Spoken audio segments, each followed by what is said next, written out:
28 mars. Kur të gjithë të braktisin.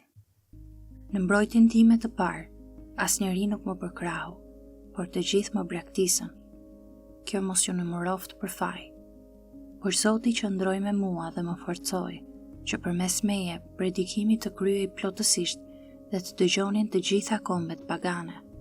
Kështu u shpëtova nga goja e Luanit. Zoti do të më çliroj nga çdo vepër e ligë dhe do të më shpëtoj për të më çuar në mbretërinë e tij qiellore. Lavdia tij në shekuj të shekujve. Amen. E 2 Timoteut 4:16-18. Sot në mëngjes po qëndroja gjatë në këto fjalë madhështore që të thyejnë zemrën. Pali ishte i burgosur në Rom, me aq sa dim, ai nuk u lirua kurrë. Ja si përfundon letra e tij e fundit. Mendo dhe mahnitu, pali është braktisur. Asnjëri nuk më përkrahu. Tashmë është plak. Pali është një shërbëtor besnik. Tani është në një qytet të huaj, larg shtëpisë së tij. Është i rrethuar nga armiqt dhe në rrezik për vdekje. Pse? Përgjigja: që të kishte mundësi të shkruante këtë fjali të çmuar për shpirtrat tanë të dekurajuar, të friksuar dhe të vetmuar. Por Zoti qëndroi me mua. O sa i dua të fjalë. A i ankohesh Perëndis kur të braktisin miqtë e ngushtë? Mos vallë njerëzit që ke përreth janë vërtet Perëndi për ty? Apo gjen guxim në këtë të vërtet madhështore? Unë jam me ju gjithë ditët. Mateo 28:20.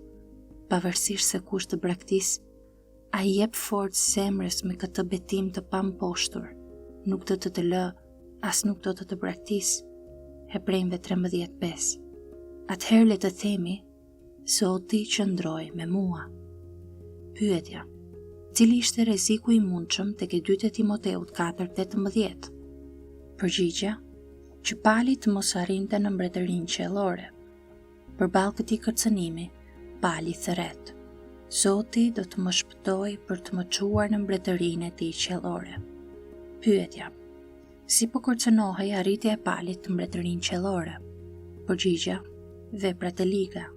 Zoti do të më çliroj nga çdo vepër e ligë dhe do të më shpëtoj për të më çuar në mbretërinë e tij qiellore. Pyetja: si mund ta kërcënoj një vepër e ligë arritjen e palit në mbretërinë qiellore? Përgjigja: duke e tunduar që të braktis besnikërinë e tij ndaj Krishtit përmes mosbindjes. Pyetja: a ishte ky tundim goja e Luanit nga e cila pali u shpëtua? Përgjigja: po. Kundërshtari juaj, djalli, sillet rreth e qark si një luan vëmbullues, duke kërkuar cilin mund të përpi. Atij kundërshtojeni, të patundur në besim. E pari Pjetrit 5:8-9. Pyetja: pra, kush e merr lavdinë që pali nuk ju dorëzua këtij tundimi satanik, por duroi deri në fund me besim dhe bindje?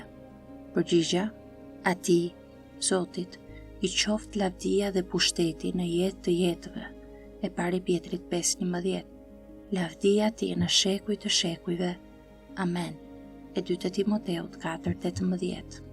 Pyetja: pse? A nuk ishte pali ai që qëndroi patundur? Përgjigja: Zoti qëndroi me mua dhe më forcoi.